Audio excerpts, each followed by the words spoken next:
안녕하세요. 네, 빌딩 코디네이터 이철규입니다. 네, 오늘은 부동산 투자 상품 중에 새롭게 떠오르고 있는 물류센터에 대해서 한번 알아보도록 하겠습니다. 네, 코로나19로 인해서 마스크 쓰는 시간이 길어지고 재난 문자도 요즘 자주 받고 있죠. 네, 그리고 식당 입구마다는 QR코드 체크가 거의 일상이 되다시피 했습니다.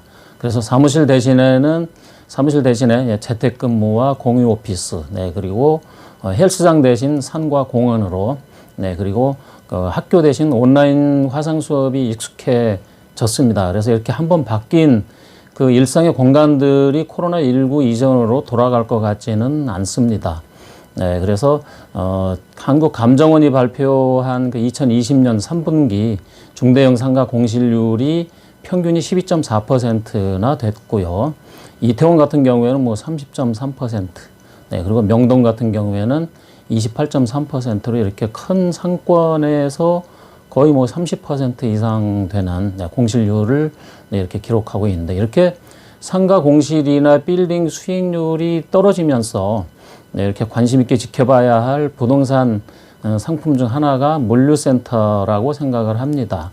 왜냐면은 코로나19 이후에 가장 눈에 띄는 변화 중 하나가 물류센터 이 저장고가 굉장히 커졌습니다. 면적 자체가. 그래서 이 면적이 점점 더 계속 늘어난다는 점을 들 수가 있는데, 오프라인 상거래와 상업시설, 그리고 또 이런 각종 오프라인 이 거래가 굉장히 줄어드는 추세가 이어지면서 배달 물량은 계속 늘어날 것 같기 때문입니다. 이렇게 해서 물류센터를 그전에는 산업적 배후시설로만 여겨왔던 그런 과거와는 달리 지금은 최근 부동산 투자 상품으로 인식하기 시작한 지가 꽤 오래됐다고 볼 수가 있습니다. 우선 그럼 물류센터 운영 방법에 대해서 한번 알아보도록 하겠습니다. 물류센터는 주택이나 이런 상가 빌딩에 운영하는 방법과는 약간 다르게 운영 방법을 물색을 해야 하는데요. 임차인 유치나 선별에 대해서는 각별한 검토와 판단이 필요할 것 같습니다. 왜냐하면은 부실 임차인, 그리고 임차인 선동 등등을 들 수가 있고요.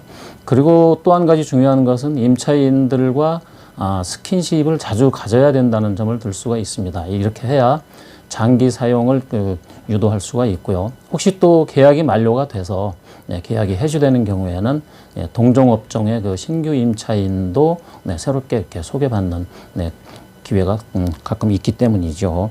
그 다음에는 임대용 물류센터를 개발하는 경우에 가장 중요한 것은 건축 면적과 연면적을 최대한 활용해서 설계를 해야 된다는 점입니다. 왜냐하면은 매각할 경우에는 건축물 대장상의 연면적이 가치 판단은 중요한 기준이 되기 때문입니다.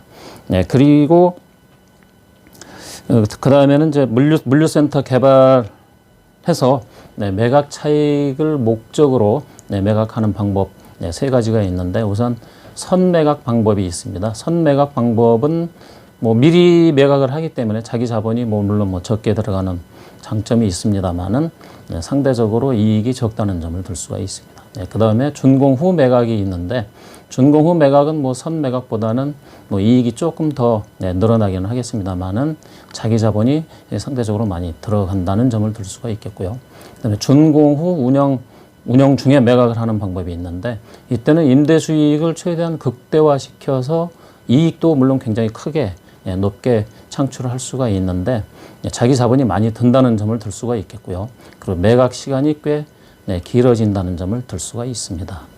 그리고 또 물류센터의 가치를 판단하는 기준이 두 가지가 있는데, 내적 가치와 외적 가치가 있습니다. 내적 가치는 건폐율과 용적률에 따라서 가치가 굉장히 달라지고 있는데, 계획관리 지역이나 자연 녹지, 그리고 상업지역 등등에 따라서 건폐율이나 용적률이 달라지기 때문에 거기에 대한 가치도 물론 굉장히 달라지고 있습니다. 그 다음에는 외적 가치를 볼 수가 있는데, 외적 가치는 부지의 현황, 그리고 고도 제한, 그리고 지하층을 또 개발을 할 수 있는가에 따라서 외적 가치는 상당히 달라집니다. 그러면 현재 물류센터의 현재 시장 동향에 대해서 한번 알아볼 텐데요. 현재 물류센터 시장 동향은 프라임급 물류센터로 굉장히 이동이 굉장히 급격하게 이루어지고 있다고 볼 수가 있습니다. 그래서 규모가 크고 현대식 시설로 물류센터 수요자들이 급속히 이동을 하기 때문에 프라임급 물류센터는 공실률이 상대적으로 굉장히 적다는 점을 들 수 있겠고요.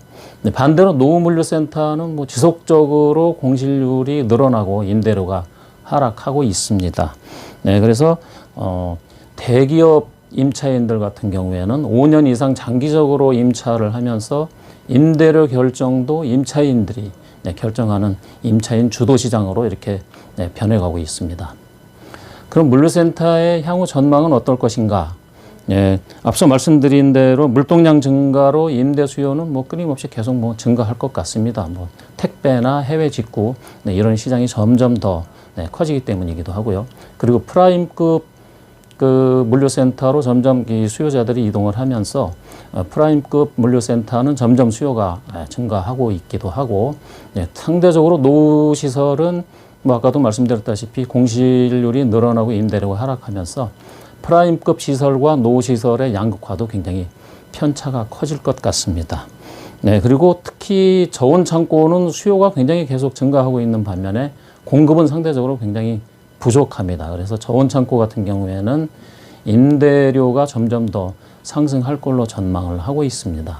오늘은 이렇게 그 새로운 부동산 투자 상품 중에 하나인 물류센터에 대해서 알아봤는데요. 혹시 방송 보고 계시는 물류센터를 찾고 계시는 분이나 아니면은 물류센터 부지를 제값받고 매각을 원하시는 분들 이렇게 상담을 원해주시면은 저희가 가급적 빠르고 정확하게 여러분들의 고민을 해결해 드리도록 하겠습니다. 감사합니다.